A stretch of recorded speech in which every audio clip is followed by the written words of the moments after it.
Bonjour tout le monde et j'espère que vous allez bien.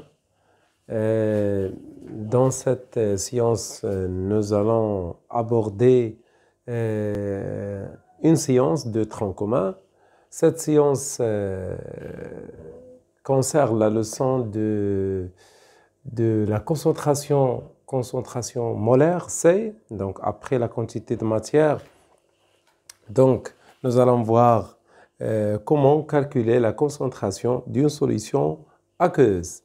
Donc, vous savez bien que lorsqu'on mélange, lorsqu'on dissout un solité dans un solvant, on obtient une solution. Généralement, le solvant, c'est l'eau.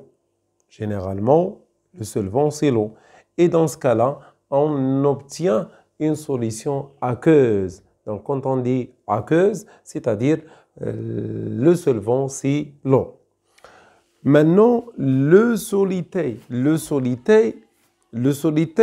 soit solide, ou bien liquide, ou bien gaz. Lorsque le solité, c'est un solide, donc on utilise généralement pour calculer, pour calculer sa quantité de matière, c'est la masse sur la masse molaire. Lorsque le solité, c'est un liquide, donc on utilise généralement la quantité de matière est égale à sa masse volumique fois son volume divisé par sa masse molaire. C'est-à-dire ρ, c'est la masse volumique, fois le volume divisé par la masse molaire. Et quand on a un gaz, le solité peut être un gaz, donc on utilise la quantité de matière est égale au volume de ce gaz divisé par le volume molaire. Ça, c'est le solité. Lorsqu'on dissout ce solité-là dans un volume VS de solvant, donc on obtient une solution. Chaque solution aqueuse caractérisée par sa concentration molaire. La concentration molaire est égale à la quantité de matière de solité qu'on a déjà utilisée divisé par le volume de la solution. Le volume de la solution, c'est généralement le volume du solvant. L'unité de la concentration, c'est le mol par litre ou bien mol point mètre litre moins 1. On utilise aussi la concentration massique. La concentration massique, c'est M, c'est une caractéristique d'une solution. C'est la concentration molaire fois la masse molaire. Voilà, ça c'est la concentration massique. S'exprime en grammes par litre. Ça c'est en mol par litre, la masse molaire en grammes par mol. Je m'excuse. Donc, grammes par mol. Et on peut utiliser un triangle pour fixer ces relations. Donc, la quantité de matière est égale à C fois Vs. La concentration est égale à la quantité de matière divisée par Vs. De même pour cette relation, donc on utilise un triangle comme ça.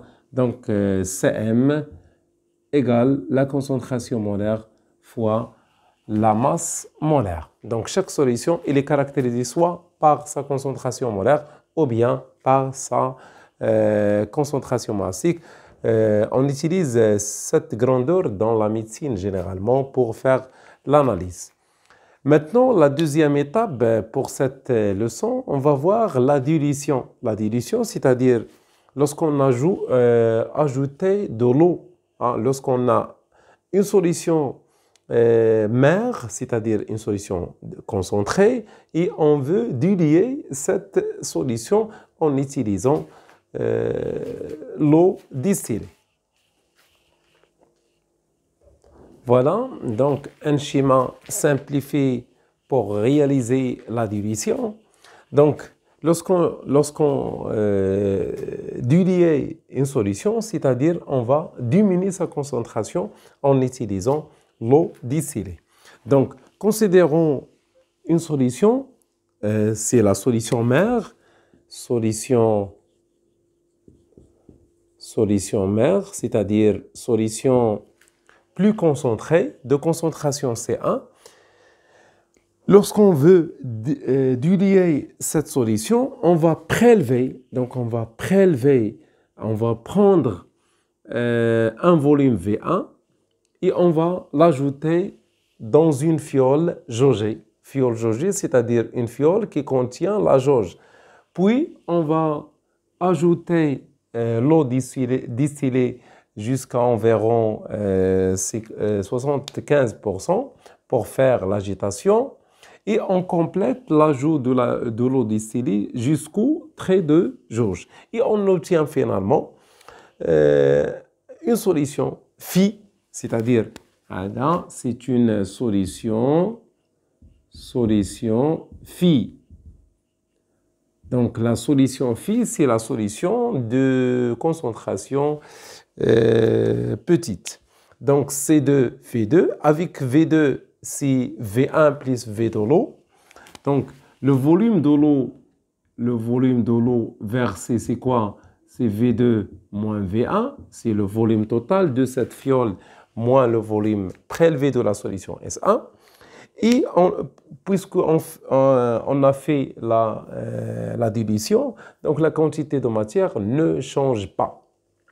Donc, lors de la dilution, la quantité de matière initiale présente dans le volume V1 ne change pas. C'est-à-dire que N1 est égal à N2. Par conséquent, on obtient une relation de la dilution C1V1 est égal à C2V2. Et on définit aussi le facteur de dilution alpha égal à C1 sur C2 ou bien V2 sur V1. C'est un facteur sans unité. Par exemple, si on trouve alpha est égal à 10, c'est-à-dire qu'on obtient une solution diluée 10 fois. 10 fois.